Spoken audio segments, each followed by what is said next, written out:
Eu conversei há algum tempo com o professor o Bruno Biasetto, que escreveu esse livro aqui, ó, né, A Era Trump, a encruzilhada da direita americana, e eu conversei com o Bruno antes da eleição norte-americana, o papo foi super bom, a gente marcou de conversar uma vez depois que tudo acontecesse. Então agora Joe Biden venceu a eleição, ele tomou posse, então é por isso que eu convidei o Bruno para conversar aqui, para a gente trocar uma ideia de novo. Tudo bom, Bruno? Tudo bem, Fernanda. Sempre um prazer a gente poder conversar.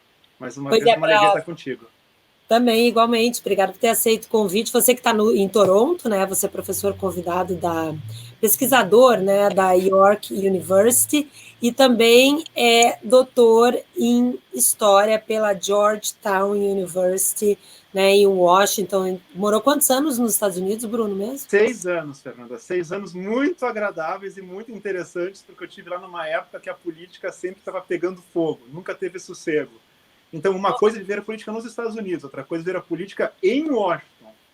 Exatamente. Bom, vamos já começar por aí, então. Você me deu um bom gancho, porque Washington viveu recentemente cenas. Você imaginava que a cidade teria aquela invasão, como foi feito, e depois viver uma posse com o exército na rua, como foi feita a posse do Biden? Tu sabe, Fernanda, que sendo 6 anos assim um washingtoniano, né, emprestado, né, como eu fui, a gente se acostuma na cidade com um nível alto de segurança permanente, né? Da mesma forma que eu acho que tem muito aí em Londres, por exemplo, naquela região ali perto do parlamento, né, na Parliament Square, sempre tem muita polícia. Então, quem mora em Washington se acostuma sempre a ter muita polícia. E qualquer coisa, por exemplo, nos Estados Unidos que tu vai pesquisar, Biblioteca do Congresso, nos acervos do FMI, nos acervos do Banco Mundial, sempre tem muita polícia. Então, a parte de ter muita segurança ou não, o que me impressiona da invasão do Capitólio é que a polícia não fez nada e que foi tomada de surpresa. Não é pela multidão. Às vezes tu passa com alguma coisa no detector de metais que não parece muito boa, no FMI, no Congresso, em qualquer lugar, os caras te param. Te perguntam por quê, o que tu tá levando com isso, o que tu tá carregando, o que tu não tá carregando. Então, escrutinado, tu pode ser chutado para fora do lugar, mesmo não tendo feito absolutamente nada. Os caras são tremendamente rigorosos. Né? Estados Unidos é o único país do mundo, reparem no dia que vocês forem no posto de imigração no aeroporto, é o único posto de imigração do mundo que eu conheço que o oficial de imigração carrega uma arma consigo. Ele tem um trabuco ali do lado com ele, se vocês repararem. Pois é, Bruno, caso alguma coisa aconteça. Você está colocando um ponto importante que é o seguinte, né? A gente vive, né? Sempre se vive aí teorias da teoria da conspiração, né? Mas de alguma certa maneira, assim, realmente pensar que foi apenas uma cochilada ou se interessava alguém ver essa situação se chegar a esse limite, né? Será que foi uma bem calculado ou não? Porque não há dúvida se Donald Trump precisava de um desgaste de imagem ou se alguém tinha alguma dúvida, esse episódio foi a cereja no bolo, né? Exatamente, mas não só foi a cereja do bolo, né? Como que eu acho que o próprio Trump sentiu uns 2 dias depois que ele foi longe demais. Pela primeira vez, desde quando ele tem atuação pública na área política, e isso mais ou menos já faz uns 10 anos, nessa última fase política dele, porque é bom lembrar, ele flertou com a candidatura republicana no ano 2000, e na última hora ele resolveu tirar o corpo fora, né? Porque achou que não ia segurar o rojão, digamos assim, né? No popular. Então, nessa fase dele, que já tem 10 anos, foi a primeira vez que eu vi ele querer botar pano quente em alguma coisa. Sabe aquela cara da criança que deu um tapa ou derrubou um vaso e o pai e a mãe não viu que o vaso estava quebrado ainda? Essa é a cara que ele teve alguns dias depois do fiasco que foi a invasão do Capitólio. E para mim, a invasão do Capitólio tem uma coisa que é muito importante, que eu acho que é tão interessante quanto a teoria da conspiração. Existe desleixo nos Estados Unidos. A gente já viu isso algumas vezes, né? Não é a primeira, nem vai ser a última. Então, toda coisa que... Eu acho que sempre a teoria da conspiração é mais divertida. Até como historiador, eu acho bem engraçado. Mas, para mim, a única explicação é desleixo e também uma questão que eu não gosto também de sempre atribuir tudo à pauta identitária, né? Ou a questão de raça, ou a questão de gênero. É uma coisa muito importante da sociedade, mas nem tudo também só se explica por isso. Mas, nesse caso, a gente tem uma imensa diferença do jeito que a segurança percebe uma multidão de brancos revoltados e uma multidão de negros revoltados. Eu geralmente não tendo a atribuir tanto essas coisas, mas nesse caso é difícil não atribuir. Eu sempre lembro de um amigo meu que dizia assim, em todos esses anos de doutorado, tu nunca foi parado pela polícia na rua? E eu, não. Nunca a polícia nem chegou perto de mim em 6 anos.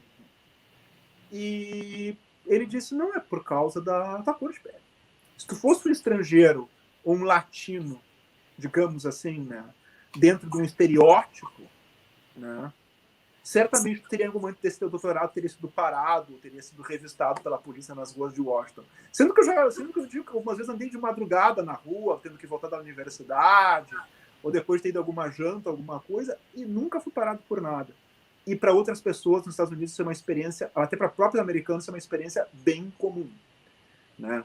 O chamado racial profiling realmente é uma questão. Então, está um pouco ligado a isso também.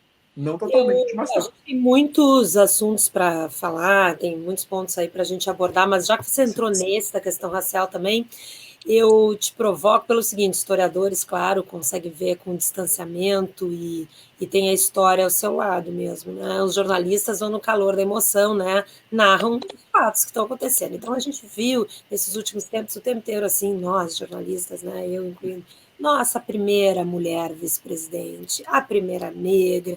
Então, como se isso realmente, não como se fosse, né? É um marco. Mas aí, olhando para trás, você que é o historiador, a gente vê os Estados Unidos teve por 2 mandatos, não só um presidente negro, uma família negra morando na Casa Branca. E a gente viu episódios de racismo, né, inacreditáveis recentemente nessa sociedade. Isso tudo é só para encher manchete de jornal mesmo? Nós, jornalistas, ficamos noticiando ou faz diferença mesmo? Eu quero te pergunto, porque todo mundo está considerando um marco muito importante a Kamala Harris, né? Mas você vê Obama fez isso há quanto tempo? E em 2 mandatos, e o racismo é tão ou mais presente hoje nessa sociedade. Eu fico imaginando, sabe, Fernanda, número 1, o Marco, independentemente, né, se é jornalista ou não, eu acho que ele merece a atenção que ele tem. Pelo que ele significa, né? E eu acho que principalmente por ser uma mulher, sabe? Tipo, os Estados Unidos é um país com mulheres muito capazes, mulheres que já geriram empresas, grandes senadoras, né, congressistas, governadoras, né? Eu acho que até não ter tido uma mulher presidente nos Estados Unidos, para mim, é muito surpreendente. Muito surpreendente mesmo, porque quando me mudei para os Estados Unidos, e eu participei nos Estados Unidos do mundo profissional americano, me pareceu que as mulheres tinham mais abertura e presença no mundo profissional, pelo menos no mundo profissional acadêmico, né, que é o que eu conheço, do que no mundo acadêmico brasileiro, onde eu cansei de ouvir de colegas meus que essa coisa de historiadora mulher não existe. E eu, com 20 e poucos anos, professores mais sênior, dizendo esse tipo de coisa, eu ficava horrorizado. Né? Então, Fernanda, eu acho que pelo marco não é só encher manchete, eu acho que é importante. Agora, me parece que tanto jornalistas como o pessoal de humanas, os outros analistas de humanas, né, incluo todo o pessoal da universidade, acho que às vezes pode superestimar o impacto disso em refrear, não é, digamos assim, dar um freio no pensamento racista. Acho que pode até ser ao contrário. Geralmente, quando tu quer, né, fazer uma causa e adiante, a força contrária, a resistência, ela é terrível. E a gente tem que botar uma outra coisa em mente. O Obama, tu pode gostar das políticas dele ou não, tu é livre para isso. Agora, o comportamento dele como presidente da República, como a primeira família, foi um comportamento impecável. Eu fico imaginando o que teria sido da vida desse homem se ele tivesse 30% dos escândalos familiares e financeiros que o Trump teve, sendo um presidente negro. Teria sido empichado, não tem a menor dúvida. É impressionante isso que você está falando, Bruno, e aí a gente fica pensando, né? Os Estados Unidos estava rachado, né? Já dividido essa sociedade com esses grupos e principalmente essa tensão social. e racial, e o Trump soube observar e se utilizou disso, ou ele botou mais lenha na fogueira e dividiu ainda mais essa sociedade? Qual é a sua opinião? A fórmula dele foi muito simples. Ele é um grande observador, né? Ele não é um homem tão bom de negócio assim. O brasileiro às vezes tende a acreditar, o latino-americano tende a acreditar que ele é um grande homem de negócios. Hoje em dia acho que já se sabe um pouco que ele não é um homem de negócios tão brilhante assim, muito pelo contrário. Mas um lado dele como homem de negócios é saber observar oportunidades. E ele soube observar essa oportunidade muito bem. Ele simplesmente pegou, Fernanda, essa raiva imensa que existe ali parada, tá? Que estava assim já querendo sair para fora e botou mais lenha nessa fogueira.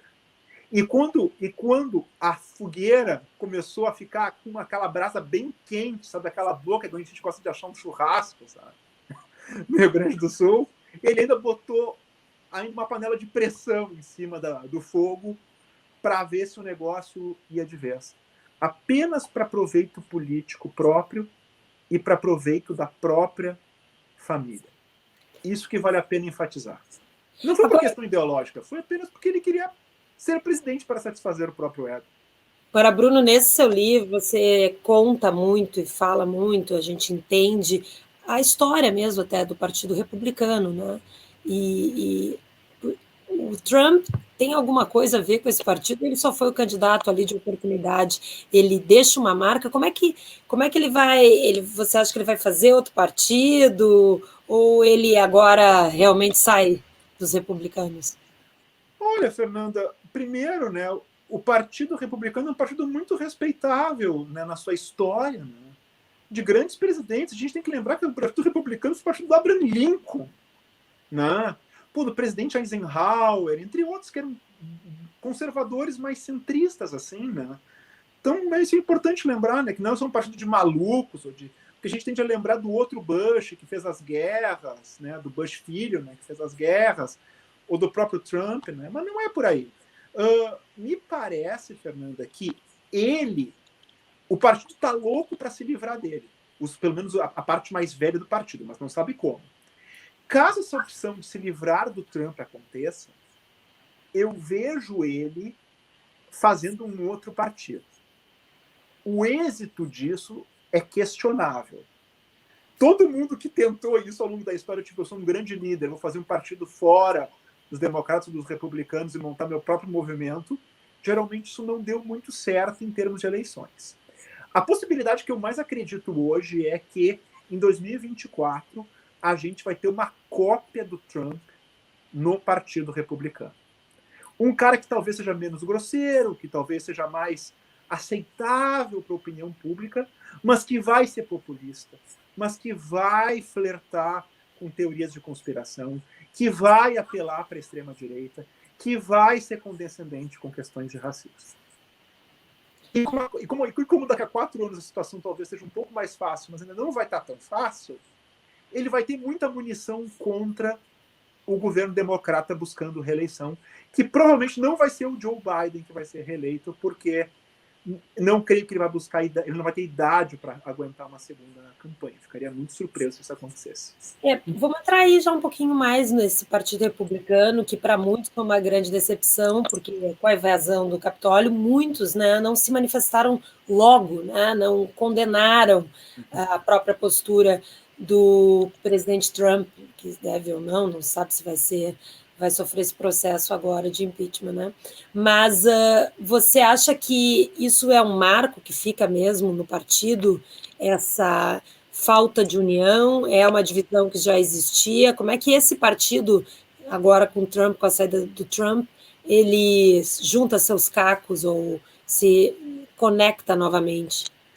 Esse partido não está pronto, Fernanda, para fazer a mudança que ele precisa fazer, que é como que um partido conservador pode ter uma ampla base de votos para ganhar uma eleição. Eles não têm interesse ainda em fazer isso. Eu sempre gosto de citar um podcast que eu vi do Political, que é uma grande, né, digamos assim, um grande grupo de comunicações, né, que faz excelentes reportagens sobre a área política nos Estados Unidos. E eu me lembro que um dos podcasts, um dos apresentadores disse: o Partido Republicano seguirá sendo viciado nessa droga chamada o voto do homem branco.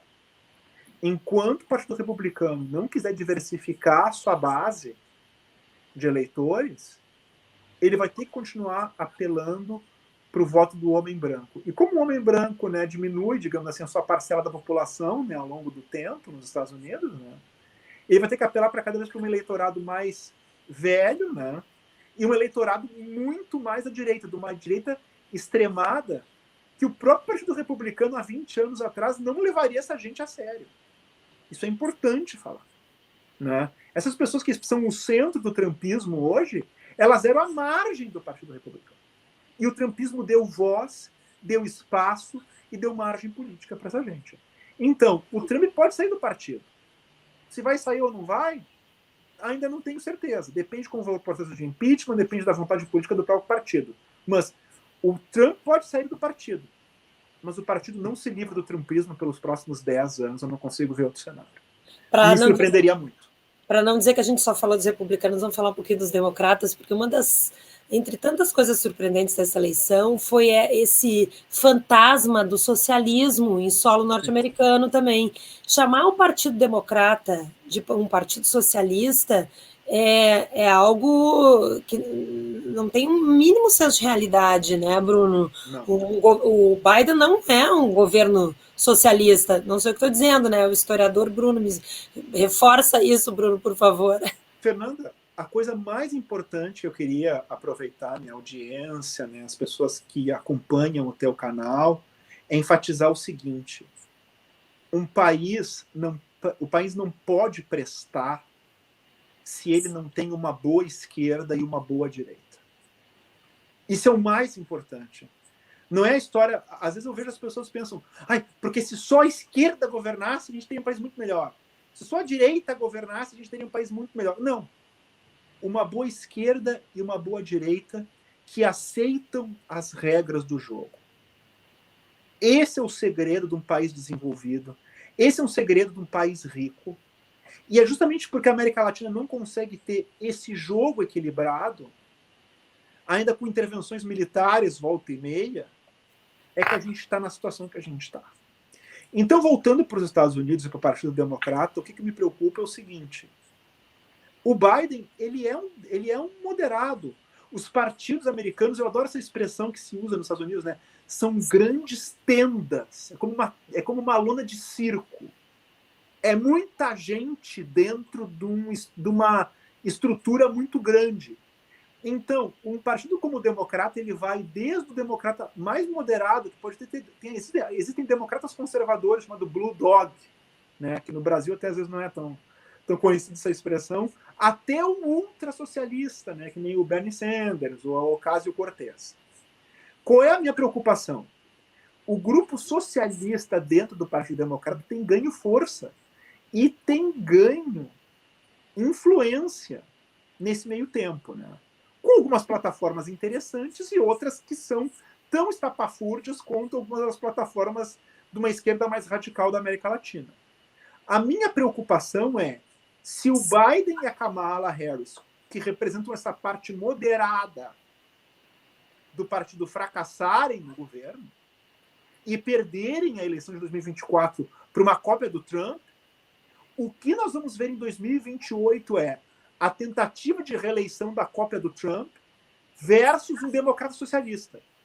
E aí nós não vamos ter uma eleição nos Estados Unidos, uma eleição clássica americana entre moderados. Uma eleição clássica britânica entre moderados. Nós vamos ter uma eleição clássica brasileira entre polos de radicalismo, onde alguém só vai votar contra alguém. E aquele que ganhar nessa votação de um contra o outro não vai ter legitimidade para governar. Bom, e nessa, você já está falando do futuro, e esse futuro a gente tem um medo, que é a questão das comunicações, né? Porque a gente viu, se a comunicação virar terra de ninguém, né, e a verdade deixa de existir, e você repete uma mentira, e você passa a acreditar que ela é verdade, né? Você insiste para as pessoas nisso, a gente viu que não funciona, né? Vira um faroeste. Por outro lado, a gente também está vendo, Bruno, algo assustador, que é o comando da voz, né, de pessoas em 4, 5 jovens empreendedores de tecnologia quando silenciam ou censuram o Trump nas redes sociais. Né? Essas pessoas têm hoje o poder de decidir quem pode ter voz ou não nessa grande plataforma que é a internet. Né? Então, eu queria te perguntar, você foi, para a gente entrar nesse assunto, você é a favor dessa censura que o Trump sofreu nas redes sociais?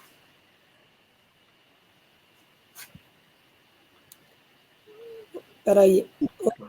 Peraí, Bruno, eu vou pedir para tu falar de novo. Eu vou te perguntar de novo, tá? Sim. Você é a favor, Bruno? Ela serviu naquele momento, mas não pode ser uma norma de comportamento. Porque isso é bem preocupante. Eu sempre gosto de dizer, né, Fernanda, que de fato agora nós já estamos aí em 2021, né? E o futuro chegou, né? E o que eu quero dizer com o futuro chegou?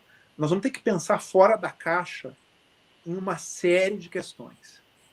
E uma das mais importantes que a gente está confrontando é justamente essa. Eu fico muito preocupado porque eu não sei se a maneira que a liberdade de imprensa foi pensada, tá? Na maneira tradicional de plena liberdade de imprensa e de expressão, se isso vai ser possível a médio prazo, porque está ocorrendo um abuso de liberdade. Mas não vão ser 5 ou 6 pessoas do Vale do Silício que podem determinar se essa liberdade é possível ou não. Me parece que um dos caminhos está sendo seguido pela Inglaterra, que é começar a pensar as empresas de tecnologia como que eles chamam aí, né, de uma empresa pública, como uma utility, né? Como a Thames Water, né? Como as empresas de telefone, né? A II, a Vodafone, etc, etc.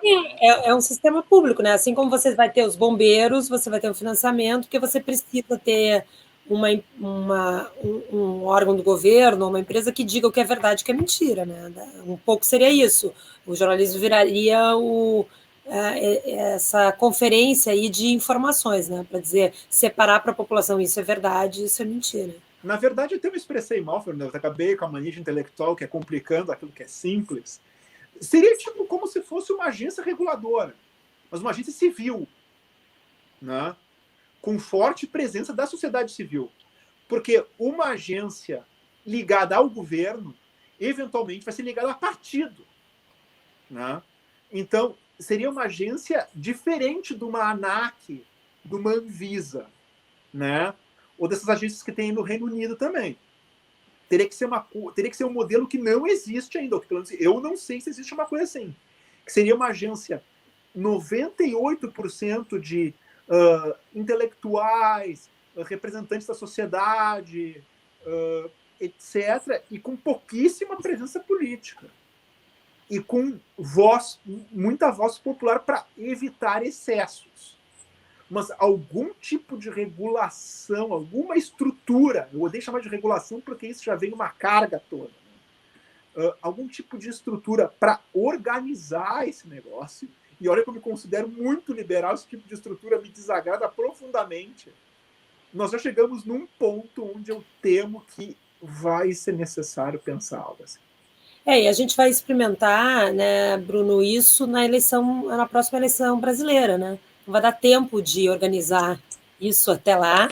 E se já foi esse caos na eleição norte-americana, a próxima eleição presidencial no Brasil deve ter esse deve ser um assunto seríssimo também, né? É um assunto seríssimo porque se fala muito dos Estados Unidos, né? Mas eu deixo a recomendação para quem for assinante da HBO ver o filme Brexit da HBO.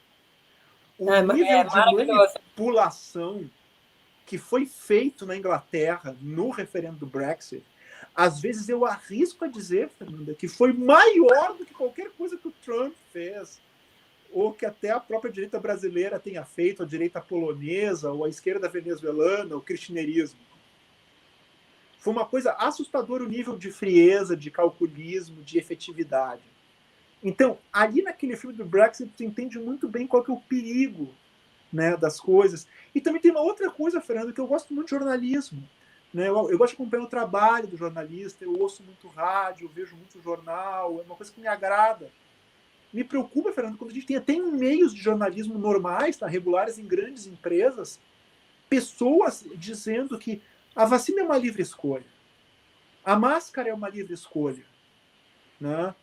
Então, se a gente parte dessa lógica, eu entro num avião e eu posso abrir a porta do avião em pleno ar, porque é uma escolha que eu tenho. Se vai despressurizar a cabine, é problema dos outros. Eu estou me sentindo com claustrofobia, então eu vou abrir uma porta do avião a 10 metros de altura. As pessoas não entendem. E eu digo, repito pro ouvinte, sou liberal, defendo liberdades individuais. Liberdades individuais se aplicam a coisas não técnicas. Né? Agora, para questões técnicas, eu não vou ensinar um médico a fazer uma cirurgia. Né? Eu não vou ensinar um piloto de avião a pilotar avião, ou o cara que dirige o meu bondinho aqui das quadras da minha casa dirigir o bonde. Não sou eu que vou fazer isso. Agora, Bruno, você acha que a Kamala Harris, voltando aí para a eleição norte-americana, ela vai ser uma progressista, ela vai conseguir colocar essa pauta e botar uma marca mesmo para quem sabe até ser uma futura candidata nas próximas eleições? Fernanda, isso é uma coisa muito interessante. A Kamala Harris, ela fez carreira como uma democrata moderada e até algumas vezes flertando com algumas pautas mais conservadoras dentro do partido. O que me parece que ela vai tentar, e que ela já tem tentado, é uma reinvenção, porque ela vai ter que disputar primárias em 2024, onde eu acredito, ficaria muito surpreso se o Biden dissesse, vou para a reeleição. O mandato está com quase 90 anos de idade, a vida aqui no Hemisfério Norte é muito longeva, mas eu ainda tenho minhas dúvidas.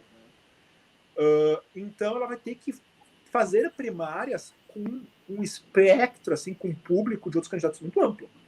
Então ela vai ter que passar 4 anos fazendo concessões e se reinventando como política. Porque eu tenho certeza que ela tem ambições para ser presidente. Se ela não se reinventar, Fernando, nesses 4 anos, tá? Isso significa adotar mais pautas progressistas, como o apoio ao New Deal verde, que é esse programa governamental para tecnologias, né, não poluentes, o apoio chamado Medicare for All, que é a montagem de uma estrutura, né, de saúde pública nos Estados Unidos, no estilo que existe na Inglaterra ou aqui no Canadá. Né? Então, ela vai ter que abraçar algumas dessas causas para se reinventar. Porque se ela não se reinventar, em 2024 ela provavelmente vai se ver cercada por gente mais à esquerda. E talvez essas pessoas tirem dela uma nomeação que hoje pareceria automática para candidata em 2024. Você tocou num ponto que é a idade do Biden, ele tem 78, né? Acho que fez 79 agora em janeiro até. Então, seria impensável, né, eleger um presidente norte-americano com essa idade, mas as circunstâncias, né, a gente sabe, né, tudo que aconteceu nessa eleição, acho que esse perfil moderado ou um vovô querido aí, que foi mais ou menos o tom da posse dele, se a gente pode dizer também, né, mas dizendo, olha, eu já vivi isso aí, vamos se acalmar, vamos se organizar aqui, mais ou menos esse foi o tom, se a gente pode resumir, né, da posse. O que a gente pode esperar para o governo dele, você acha, aí, pelo menos a curto prazo? O mais importante a curto prazo que ele tem que tentar fazer são 2 coisas. Ele tem que estabelecer uma estratégia nacional de vacinação, que o Trump nunca se preocupou em fazer esse tipo de coisa, com 2 focos muito específicos. Aumentar a produção de vacinas e agilizar a distribuição de vacinas. Os Estados Unidos ainda todo o hemisfério norte, no caso, né, porque Estados Unidos, Canadá e Inglaterra estão vacinando apenas com AstraZeneca, Pfizer e Moderna. E a Pfizer tem apenas uma fábrica na Bélgica. A coisa tem que andar muito mais rápido. Acho que não vai ser só uma fábrica que vai dar conta de todo o hemisfério norte. Né? Então ele tem que agilizar isso e botar os recursos do governo americano para agilizar isso. E a segunda coisa é a questão econômica. Então, nisso aí está embutido esse pacote de incentivo econômico de 1,9 trilhões de dólares. Só para a gente ter uma ideia, em 2009, né, ou seja, há 12 anos atrás, o Obama passou um pacote de incentivos, tá, de 900 bilhões. Esse pacote é mais de 1 trilhão, né, maior que aquele pacote, né, para tocar a economia adiante e para ajudar os negócios que não conseguem abrir. Então, essas são as duas prioridades básicas. E tem uma outra terceira prioridade que ele vai dar para o secretário dele de Estado, né, responsável pela diplomacia, Antony Blinken, que é consertar as relações diplomáticas das mais diversas que estão fraturadas, né, principalmente com a União Europeia, a qual o Trump, em 2017, disse que era a maior ameaça para os Estados Unidos.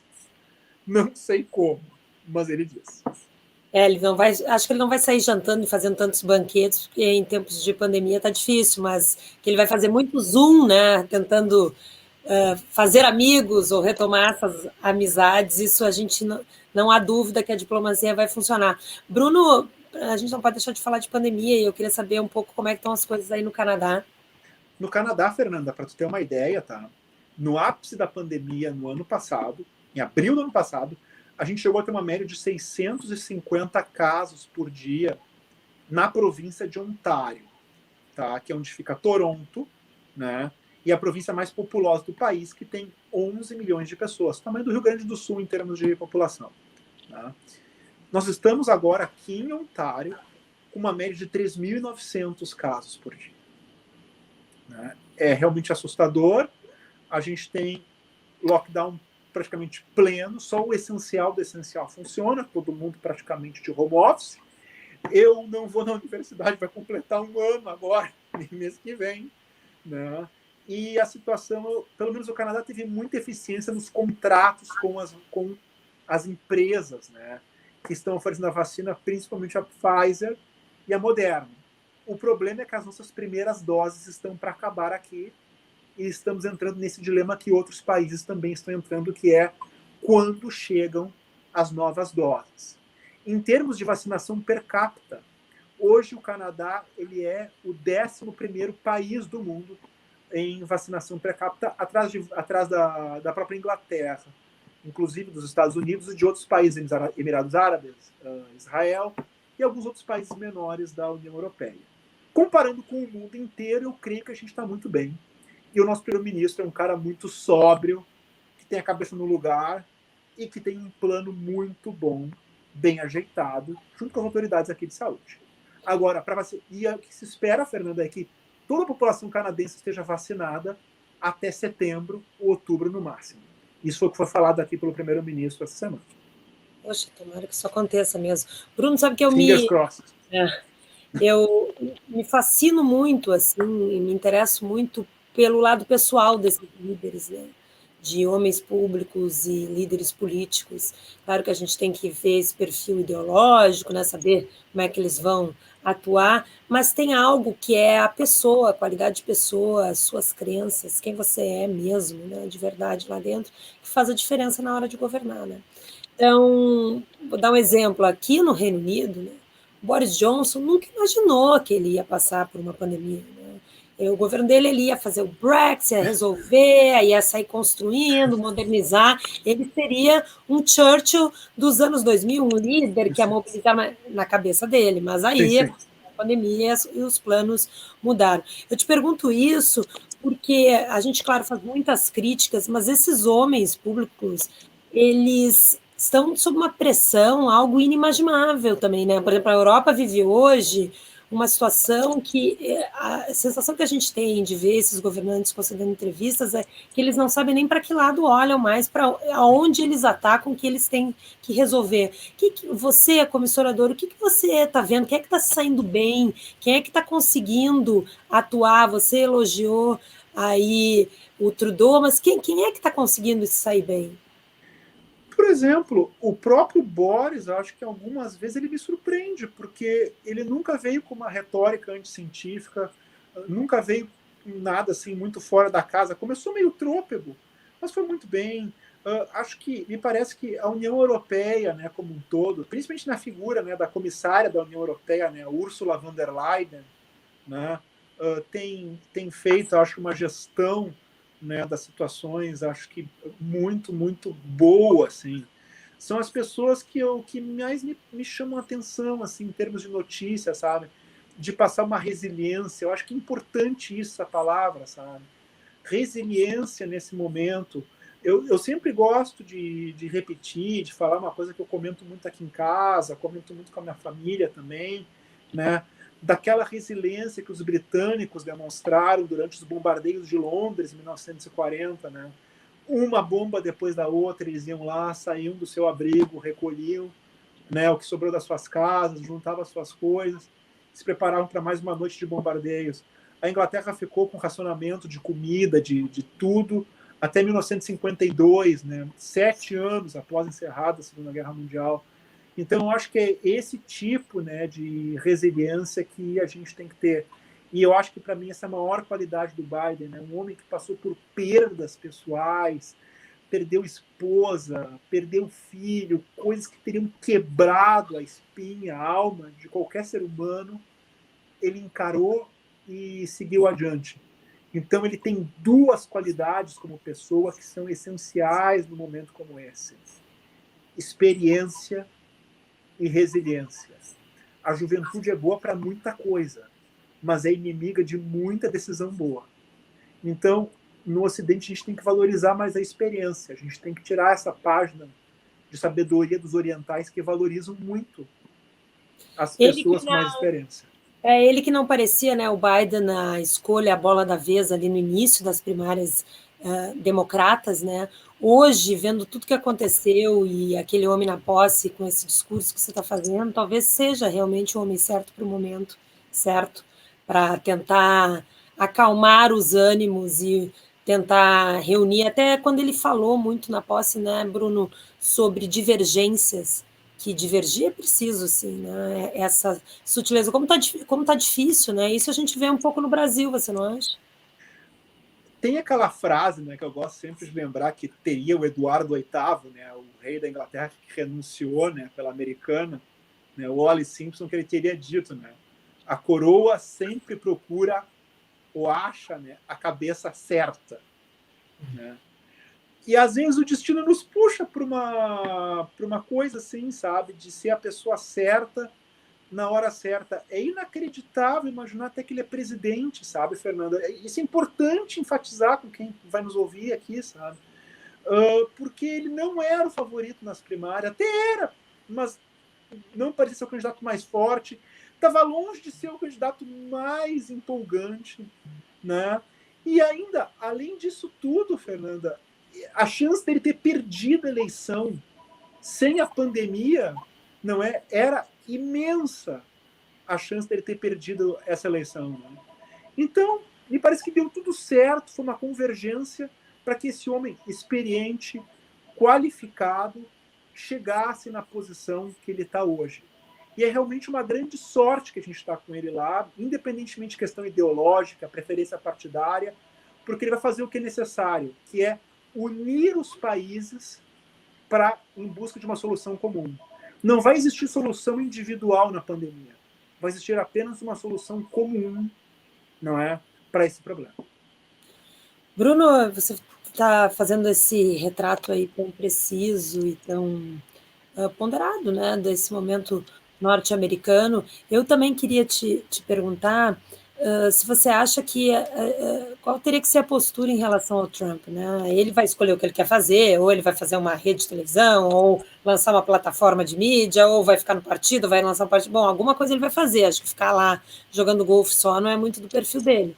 Mas você acha ainda que ele tem uma sobrevida, vai incomodar, tem que olhar, porque não é tanto que ele perdeu a eleição, né? O Biden ganhou, ele teve muitos votos, né? Não foi algo assim que ele, sei lá, se a campanha tivesse mais 1 ou 2 semanas, o que poderia ter acontecido mesmo, né?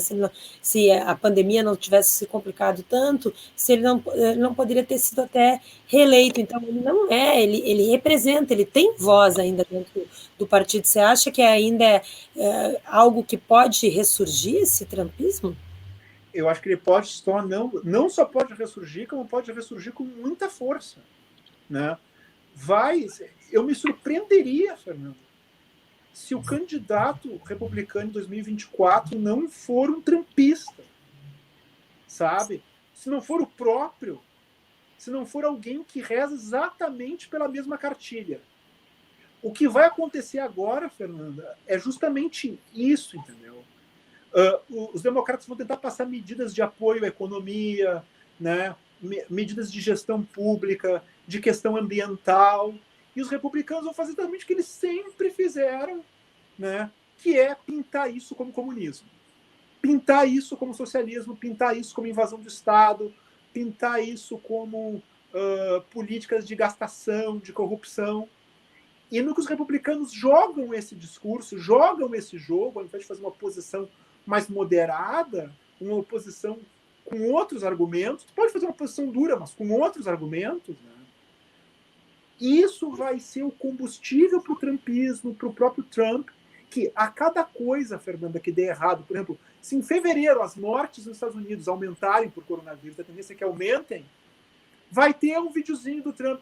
Viram? Eu saí faz um mês. A coisa piorou. Estão usando máscara. Não adianta nada. Não sei o quê. A vacina é muito lenta. O governo é medíocre. Porque se eu tivesse lá, isso já estava resolvido. E as pessoas vão começar a achar que realmente estava. E as pessoas que são da bolha dele vão ter certeza que seria resolvido. Então, a lógica... Nós temos dois problemas com isso. Que, número um, que o Congresso vem empichar o Trump, tá? Porque ele vai ser julgado ainda pelo Senado, isso é importante dizer. E ele pode... mas como é que vai sofrer o impeachment se já saiu do cargo? Não sai mais do cargo, porque já saiu, mas vai ter os direitos políticos cassados. Né? E aí, ele não vai poder ser candidato em 24. Mas isso não vai impedir que alguém perto dele, ou que alguém que comungue da mesma cartilha, seja candidato. Isso não vai ser um problema, né, para alguém assim. E o segundo problema, Fernanda, é que as questões grandes vão seguir ali. Tu vai ter uma classe baixa, branca, né, pobre, onde estão muitos drogados, onde tem muita gente passando trabalho, principalmente nos grotões dos Estados Unidos, que vai continuar nessa condição daqui a 4 anos. Tu vai ter os movimentos de internet que vão seguir aí por mais 4 anos. Mas a oposição a qualquer medida democrática que pareça socialismo, seja isso real ou não. Então, o combustível vai estar lá. É por isso que o trumpismo vai seguir vivo, até que, em algum ponto da história, eu não sei qual ponto do futuro, esse combustível vai sumir e aí esse fogo vai apagar. E aí nós vamos partir para uma outra fase, a qual eu não faço a menor ideia qual é que vai ser. Bruno, você escreveu esse livro aqui, A Era de Trump, né? A Encruzilhada da Direita Americana, de PUC, né? Da PUC lá do Rio Grande do Sul. E vai ter sequência? Você está planejando já o próximo livro? Olha, a minha ideia, eu tenho 2 ideias basicamente que eu gostaria de seguir adiante. Número 1, acho que com a própria de PUC a gente vai ter que conversar depois sobre, né, um epílogo, né, uma nova edição, porque eu queria encerrar, né, essa história, até porque eu fico contente, porque quando eu reli de novo o manuscrito, né, tendo à luz tudo que aconteceu, né, não se errou tanto, né, o que é uma vitória em si. Né? E o que eu gostaria realmente, né, Fernanda, de realmente escrever, é uma coisa que eu tenho já conversado com o Edipuc, né? Aí depende da questão de tempo, de eu poder me ajeitar com, porque a vida de universitário, né, a vida de pesquisas, de pesquisador, sempre estar produzindo, né, é pensar em um livro mais amplo, né, pensando nessas outras direitas, né, ou pensando até mesmo nas direitas e nas esquerdas radicais, como a gente tem na Venezuela, como a gente tem na Argentina, né, pensar nesses populismos de esquerda e de direita e como que eles se comportam com a questão da desigualdade de renda, da questão da China, da questão dos problemas ambientais, da questão da internet. Pensar um pouquinho maior e, além dos Estados Unidos, e aplicar essa narrativa, essa lógica que eu utilizei para o livro da Era de Trump para outras coisas, que eu acho que também ampliar um pouquinho, acho que podia ser bem interessante e dessa noção de uma história mais global, não é para o leitor, acho que seria um bom caminho a seguir e é uma coisa que eu gostaria muito de fazer nos próximos anos. Bruno, você sempre pontua muito bem, assim, numa leitura do que a gente está vivendo no momento, né? Então, eu vou fazer aquela perguntinha de jornalista, assim, em 2 minutos, né? O que a gente pode esperar para 2021 no mundo? Bem simples a pergunta, viu? Bem simples, Fernanda. Assim, nós estamos vivendo uma grande era de transição. A gente já fazem uns 20 anos, né? A gente já saiu de um outro ponto, um ponto histórico, que era a Guerra Fria, que ele se encerrou, e nós estamos partindo para um outro ponto. E nesse outro porto, nesse outro ponto que a gente não chegou ainda, que eu não sei onde é que é, 2021 é um marco muito importante, onde duas coisas vão ocupar uma pauta mais geral: a recuperação econômica mundial e a questão da vacinação. Nesse sentido, né, nós vamos ter duas coisas que vão ser muito importantes também, dentro dessas duas questões, mas outras duas. Né? Como que as pessoas vão receber a vacina e a velocidade que ela vai andar, e qual vai ser a habilidade dos governos em administrar as questões econômicas de vários lockdowns, de uma economia totalmente deprimida, versus a demanda social de gente desempregada, de restaurantes, de negócios fechando. Então, esse vai ser o mote de 2021. Como, né, que essas coisas não vão descambar para uma outra situação muito pior, uma situação de descontrole social, e a gente vai começar a arrumar para esse futuro, sair dessa fase de transição de uma forma mais pacífica para algo que seja um pouco melhor, mais agradável para todo mundo. Bruno, muito obrigada pela entrevista. Tomara que a gente converse novamente aí, ou sobre outro livro, ou ainda sobre outros assuntos. Vamos revisar aí como é que está sendo esse início de governo Biden também. Sucesso e boa sorte para vocês aí em Toronto. Eu que te agradeço, Fernando, pelo convite, sempre muito gentil. É sempre uma alegria conversar contigo. Né? A gente sempre consegue fazer uma conversa boa que flui naturalmente, isso é muito agradável. Grande abraço para vocês também aí na Inglaterra. Cuidem-se bastante, que é importante para todos nós nos cuidarmos nesse momento, né? E sempre lembrando uma coisinha, né, para o nosso telespectador, que o que mais interessa não são partidos, mas sim as regras do jogo. Se os partidos querem seguir as regras do jogo democrático, se os partidos quiserem seguir as regras do jogo democrático e optarem pela moderação, o resultado, em via de regra, vai ser melhor. Agora, se a gente seguir pelo caminho do populismo e do fanatismo, nós não vamos, em nenhum país, a lugar algum. E essa é a mensagem que eu gostaria de deixar aqui para ti e para todos nós que vamos acompanhar posteriormente. Muito obrigado mais uma vez.